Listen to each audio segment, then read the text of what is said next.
कहीं ना कहीं वहाँ ठीक नहीं लग रहा था। समझ लग रहा कि नहीं भाई सब लड़ रहा है, हम हॉस्पिटल में। देखिए फैमिली वाला का तो प्रेशर बहुत पड़ता है सर, बहुत ज्यादा पड़ता है, क्योंकि घर है, परिवार है, प्रेशर पड़ता है। लेकिन कहीं ना कहीं 4,80,000 के जब फैमिली को देखता हूँ ना, तो अपना एक फैमिली को मैं भूल जाता हूँ। घर में सब रो रहा था जब हम बीमार थे ना सर, बताए कौन नहीं रोएगा। क्योंकि पेपर लीक ये बताता है कि पेपर को बेचा गया है। जब तक जिंदा है ना सर लड़ेंगे। आयोग सुन नहीं रहा, लेकिन आयोग समझ जरूर रहा है कि गलती हो गई है। हमारी कोशिश बस एक ही है कि इनके कान पे जो है ना ताला लगा हुआ, जो बहरे हैं ना, इनकी कान को खोल देना। बीपीएससी धरना स्थल पर अभी हम हैं। यहाँ 8 दिन से अभ्यर्थी री एग्जाम की मांग को लेकर लगातार महा आंदोलन शिक्षा सत्याग्रह कर रहे हैं। इसमें 7 अभ्यर्थी आमरण अनशन पर थे, जिसमें से 6 बीमार होकर पीएमसीएच में भर्ती हो गए थे। आज उनमें से कुछ छात्र वापस आए हैं। देखिए इनके हाथ में अभी भी ड्रिप लगा हुआ है और ये अभी अभी आए हैं, तो इनका लोगों ने स्वागत किया। भैया आप अभी आए हैं, कितने दिन से भर्ती थे? कल ही भर्ती हुआ सर। कल भर्ती हुए थे। अभी इलाज चल रहा है। बिगड़ गई थी। हाँ कल बहुत तबियत बिगड़ गई थी। अभी कैसा है तबीयत? अभी थोड़ा बहुत बहुत बिल्कुल ठीक नहीं हो पाया। अभी तो मेरा इलाज चल रहा था, लेकिन अभी आप यहाँ आ गए। कहीं ना कहीं वहाँ ठीक नहीं लग रहा था। समझ लग रहा कि नहीं भाई सब लड़ रहा है, हम हॉस्पिटल में। ये भाई साहब यहाँ इस बस यही कारण है कि सोचे कि नहीं सर वो अकेले लड़ रहा, फिर हम हॉस्पिटल में है सर।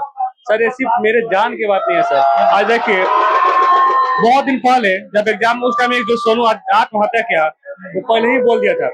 कई प्रिंट मीडिया में निकाला भी था उनके कि हाँ वो आत्महत्या कर लेंगे, लेकिन आपने उस पर ध्यान नहीं दिया। आप उसको रोक सकते थे, आप नाकाम हो उसको भी रोक रहे थे। चाहे वो सरकार हो चाहे वो आयोग हो, आप उसे मिल सकते थे ना भैया, आप उसे मिल सकते थे, उसको समझा सकते थे। आत्महत्या किया, कहीं ना कहीं जिम्मेदारी, चूंकि वो मरा भी तो बोला कि सारा का सारा जिम्मेदार माननीय मुख्यमंत्री और आयोग का होगा। उसके बाद सर हम जो है ना, हम भी जब चले ना समाज से, जब निकले ना, तो मुझे लगा कि कुछ हो जाएगा, फिर सोचा कि नहीं। आपकी फैमिली है, आप बीमार पड़ जा रहे हैं, आप भर्ती हो जा रहे हैं सर। फैमिली वाले कुछ सर मेरा फैमिली पूरा बिहार है। दूसरी बात फैमिली की बात कर रहा ना सर, घर में सब रो रहा था जब हम बीमार थे ना सर, बताए कौन नहीं रोएगा। जब हम यहाँ से बीमार थे, जब गए एम्बुलेंस से, सब न्यूज चैनल पे देख रहा था। सब मेरे पापा रो रहे थे, मम्मी रो रही थी, बहन रो रही थी। बहन का फोन है, बहन मेरे जम्मू कश्मीर, मेरे बहनों सब आर्मी में है, वो बेचारे रो रहे थे। वो रो रहे थे, बहन रो रहे कि नहीं आ रहे हैं, खुद आ रही है वहाँ, क्योंकि घर के लोग तो रोएगा ही ना सर। लेकिन सर मेरा परिवार पूरा बिहार है सर, एक मेरा वही परिवार नहीं है सर, मेरा पूरा परिवार है सर। तो इसलिए सर हम क्या कर रहे हैं सर, क्या हम कोई देखिए तो हम क्या कर रहे हैं अपने न्याय के लिए सर। हम जो अन्याय हो रहा है सर उसके खिलाफ ही तो लड़ रहे हैं सर। क्या हमें अपना मौलिक अधिकार क्या कर रहे हैं, हम समता का अधिकार चाहिए हमें।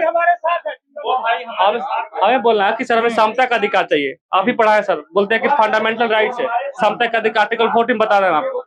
तो सर क्या जब सर एक बार बताइए सर, जब एक एग्जाम है सेम ही पोस्ट के लिए, कुछ लोग के अलग प्रश्न पत्र, कुछ लोग के लिए अलग प्रश्न पत्र, ऐसा नहीं चलेगा, ऐसा बिल्कुल नहीं चलेगा। क्योंकि वो जो बापू परीक्षा केंद्र है सर, वो एक सेंटर उसको मानिए ही नहीं, 12,000 छात्र है, एकदम बिल्कुल रिजल्ट में गड़बड़ी हो जाएगा सर। उससे आपको एक ही आधार बनेगा, वो है नर्मदेशन। इसीलिए आप सबके साथ बीमार पड़ने के बावजूद भी यहाँ, क्योंकि सर कोई कमजोर ना पड़े, बस इसलिए आया सर।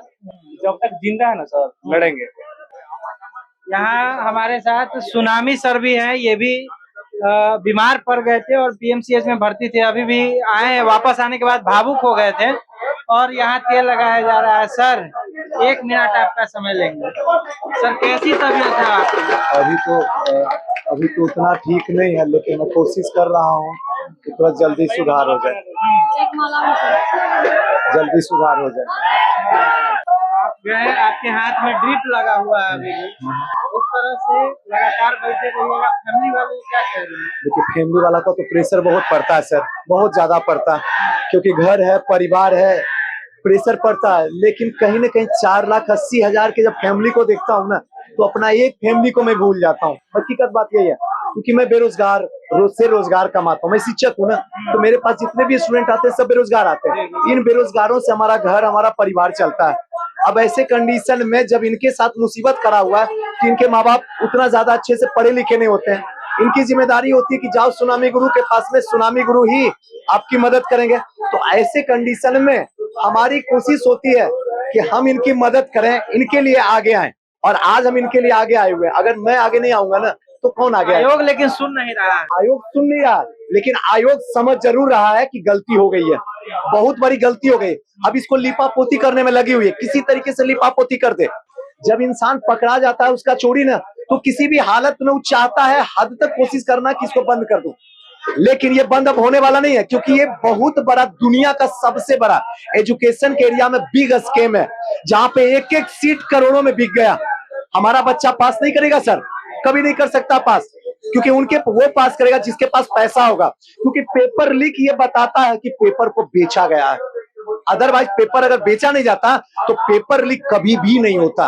ये ध्रुव सत्य है, यूनिवर्सल ट्रूथ है, माने या ना माने। अब अगला कदम क्या होगा? अगला कदम यही है कि अब सीधे बीपीएससी ऑफिस को घेर लेंगे, बीपीएससी एकदम घेरेंगे, क्योंकि गांधीवादी तरीके से किए ना, शिक्षा सत्याग्रह से शुरू किए। एक बात समझिए सर, गांधी जी जब बैठते थे ना सत्याग्रह में, तो अंग्रेज का भी दिल पिघलता था, अंग्रेज भी उनसे वार्तालाप करने आते थे, उनकी बातों को मानते थे।